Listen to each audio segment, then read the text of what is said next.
Good morning, 9th class students. We are discussing third chapter, that is laws of motion. Already we have learnt about the Aristotle's explanation, Galileo's explanation and Newton's first law of motion, right? So 2 minutes we will recall that.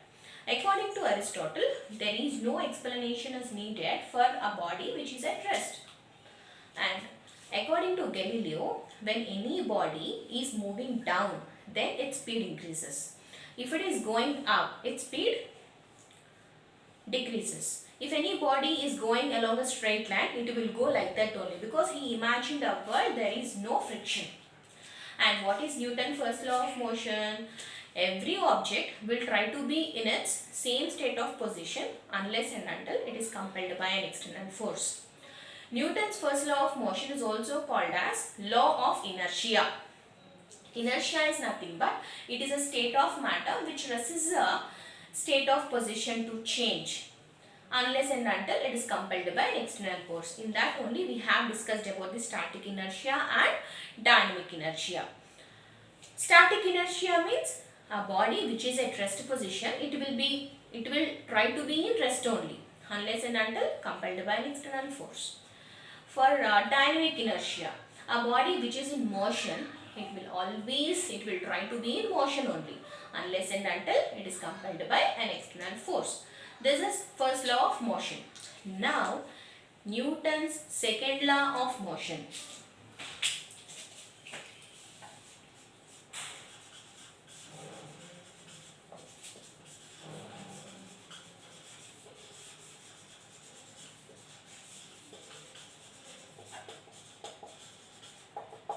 Newton's second law of motion. This law is also called as law of momentum. Law of momentum.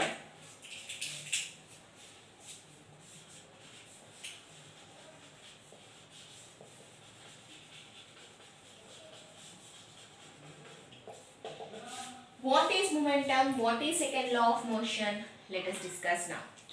Now, in our balcony, in your house, in your balcony, one ball is there, you just kicked it. So, it is moving here and there. Okay. So, here the body will move continuously. It means that its net force is not equal to 0. Net force not equal to 0. Newton's first law will tells about net force is equal to 0. Second law will explains about net force not equal to 0. Net force not equal to 0. Here, why the body's net force is not equal to 0? Because its velocity is not constant. It is not in uniform motion. Continuously it will move here and there, and after some time it will come to rest position. So it is not in uniform motion. Okay. So when we are kicking a ball, it will move. Movement. The ball is moving. Another name for that, the move is said to be accelerating. What is that? Accelerating. So already we know about acceleration, right?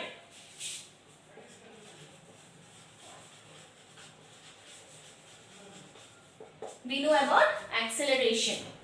Here, what is the relation between force and acceleration? What is the relation between force and acceleration? Here, when we are applying some force, the ball is moving. It means the ball is accelerating. Is it clear? When we are applying some force, the ball is accelerating. Here, we will discuss about the relation between force and acceleration. Okay. Now, before going to discuss about this, I will tell you two examples. Suddenly one small cricket ball came and hit you. One badminton ball also came and hit you. Which one will be more effective to you? Definitely the cricket ball, because the cricket ball, when compared with the mass, it is too small, but its speed is too high. So when it is moving but fastly, then you will get more hurt, right or not? And even when a small bullet is coming from the gun, then its damage will be more or not? The bullet will be very very small, but it is coming with high velocity, high speed, so its impact will be more. Now one more example.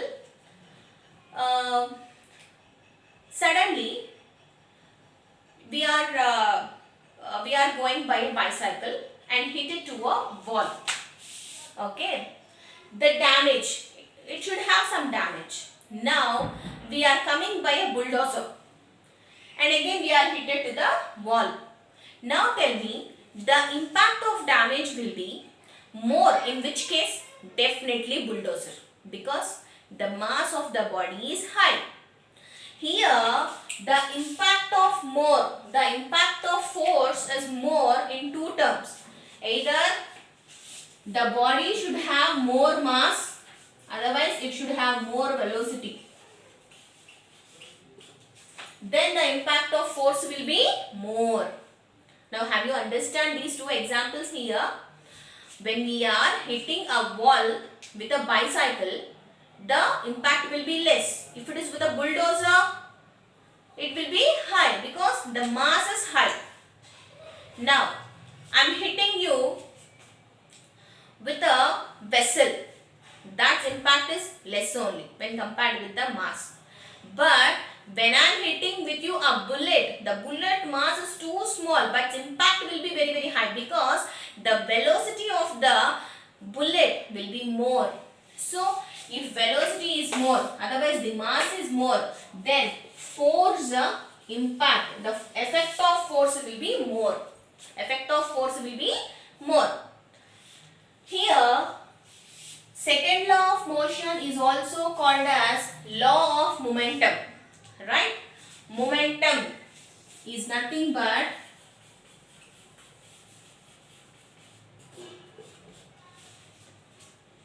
mass into velocity. Momentum is equal to mass into velocity. A body which is having certain mass, now it is moving. Mass is moving now.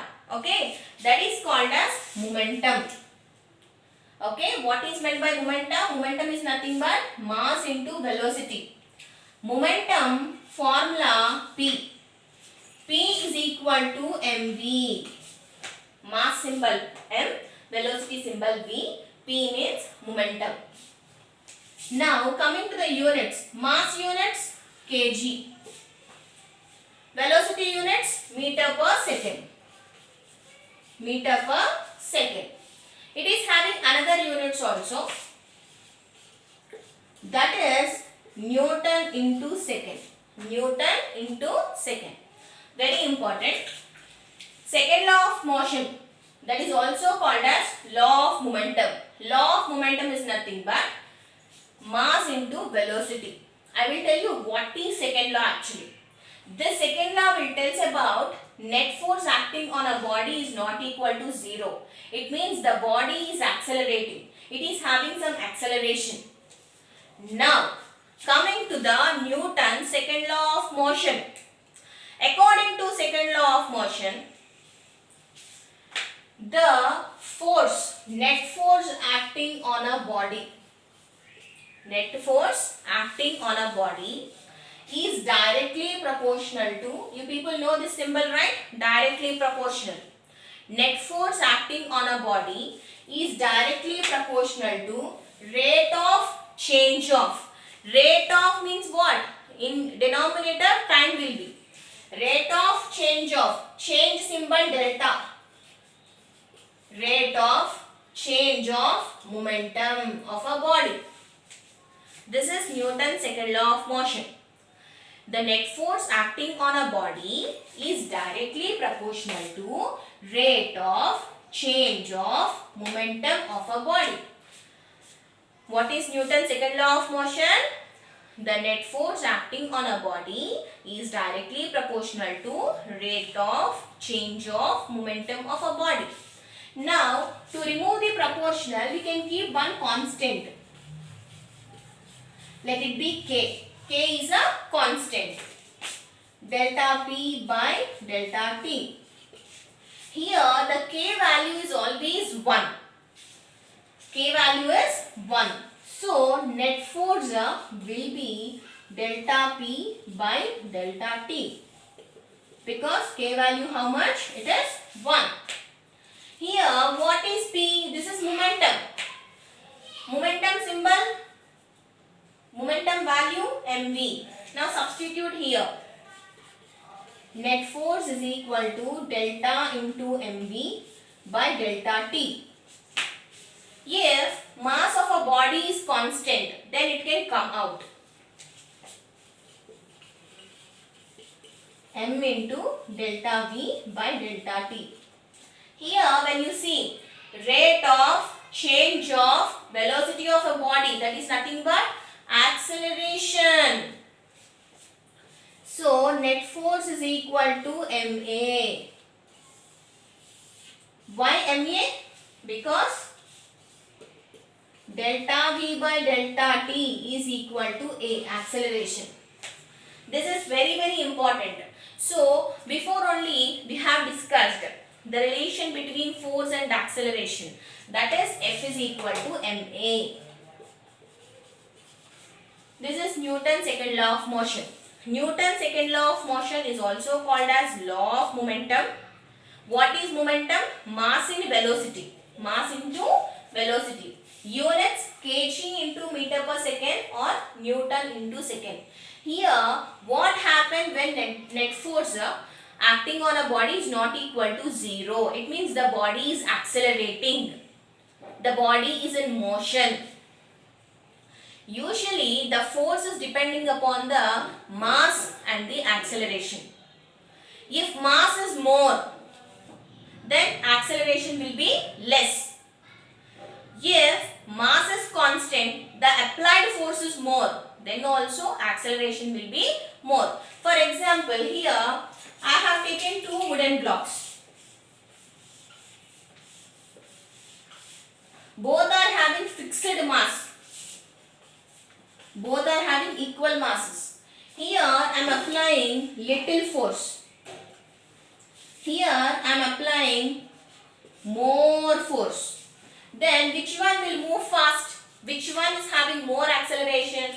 Obviously, which is having more force, it will only accelerate more. So, if force is more, acceleration is more. Force is more, acceleration is also more. And now, two bodies are there which are having different masses. For this and for this, same equal forces. Then this body only will move fast because the mass is less. If mass is less, the acceleration of the body will be more. Acceleration of the body will be more.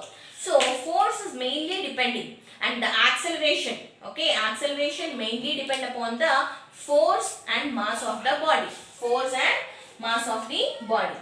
From this we can say A is equal to F by M also.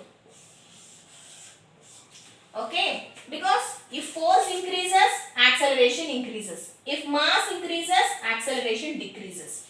Like this. This is very very important derivation. Newton's second law of motion will tell us about the net force acting on a body is directly proportional to rate of change of momentum of a body. Proportional means if two bodies are there, if it is increasing, this also will increase. If this decreases, this also decreases. That is proportionality means. Okay. To remove this proportionality, we have to keep equal is equal to, and we have to keep one constant. Here the K value is 1. Now the momentum value, that is mv. If mass of a body is constant, then this m can come out. We know rate of change of velocity of a body, that is nothing but acceleration. F is equal to ma. Here you can see two formulas. One is this and second one this. This formula is universally applicable. Usually when you consider a rocket, okay, when it is going upward, Initially it have some mass because the body of the rocket is so heavy, and in that so many fuels also will be there, petrol, kerosene, like that. So many fuels will be there. When it is going upward, the flame will come out, right? So gradually the mass of the body is decreasing or not? Yes. So even that case also, the net force acting on the rocket, the net force acting on the body whose mass is varying, whose mass is changing, at that time also with this formula we can calculate the net force. But here F equal to ma.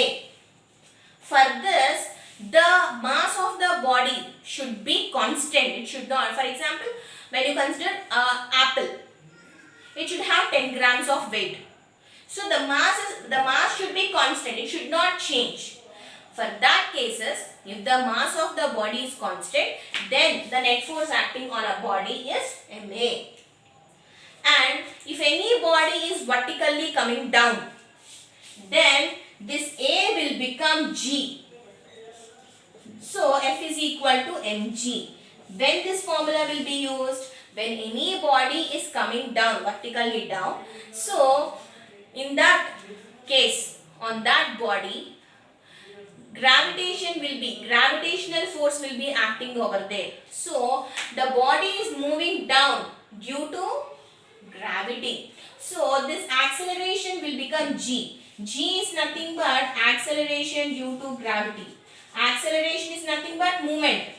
The body is moving because of gravity. Because of gravity. Is it clear? Here, this net force, delta mv by delta t, universally applicable formula. Either the mass is constant or the mass is changing, we can use this formula. If mass of the body is constant, then F equal to ma. If any body is vertically coming down, F is equal to mg. Everyone should practice this derivation for 3 times, very important. Thank you.